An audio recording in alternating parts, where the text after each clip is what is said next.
નમસ્કાર દર્શક મિત્રો, @ગુજરાતમાં આપનું સ્વાગત છે। હાલ તો રાજકીય ગલિયારાઓમાં એક જ ચર્ચાએ ખૂબ જ ધૂમ મચાવી છે અને એ છે કે ગુજરાતના ભૂપેન્દ્ર પટેલ સરકારના મંત્રીમંડળનું વિસ્તરણ ક્યારે થશે।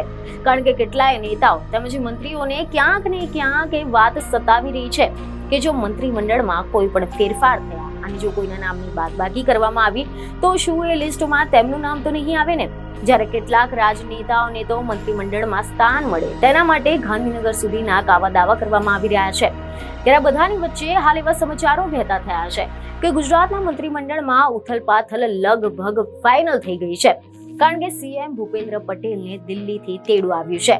હવે મે મહિનામાં જ રાજ્યના મંત્રીમંડળના વિસ્તરણ થશે તેવું ચર્ચાઈ રહ્યું છે, કારણ કે સમાચાર એવા સામે આવ્યા છે કે આજથી 3 દિવસ સુધી મુખ્યમંત્રીને દિલ્હીથી તેડું આવ્યું છે, જેથી તેઓ ભાજપના પક્ષ પ્રમુખ જેપી નડ્ડા, વડાપ્રધાન નરેન્દ્ર મોદી, અમિત શાહ સાથે મુલાકાત કરીને મંત્રીમંડળના વિસ્તરણ અંગે ચર્ચા કરે તેવી શક્યતા છે। મહત્વનું છે કે હાલ તો ગુજરાતમાં મુખ્યમંત્રી ઉપરાંત 8 જેટલા કેબિનેટ મંત્રીઓ છે અને 8 રાજ્ય કક્ષાના મંત્રીઓ છે, જેમાં હવે વધારો કરવામાં આવશે। તો બીજી તરફ કેબિનેટ વિસ્તરણમાં જૂના કોંગ્રેસીઓને મંત્રીમંડળ મળતા ભાજપમાં પણ ભારે નારાજગી જોવા મળી રહી છે। તો આ સિવાય હાલ ભાજપમાં જૂથવાદ અને અસંતોષ ચરમ સીમાએ પહોંચી ગયો છે। તેવામાં ભાજપ સામે હવે 2 પડકારો છે। એક તો એ છે કે ભાજપના જ અનેક દિગ્ગજ નેતાઓમાં કોંગ્રેસી નેતાઓના આવવા અને તેમને પદ મળવાના કારણે ભારે અસંતોષ છે અને તેમનો અસંતોષ ખાળવા સાથે કેટલાકને પદ આપવા અને કોંગ્રેસી નેતાઓને પદ પરથી હટાવવા વિશે પણ વિચારણા કરવી જોઈએ।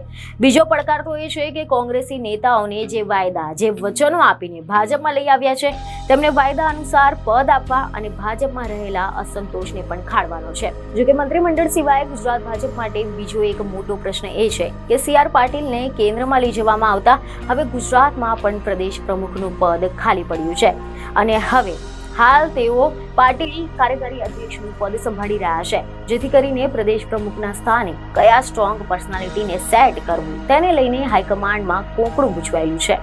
બીજને ખબરો સાથે ફરી મળીશું। ધન્યવાદ।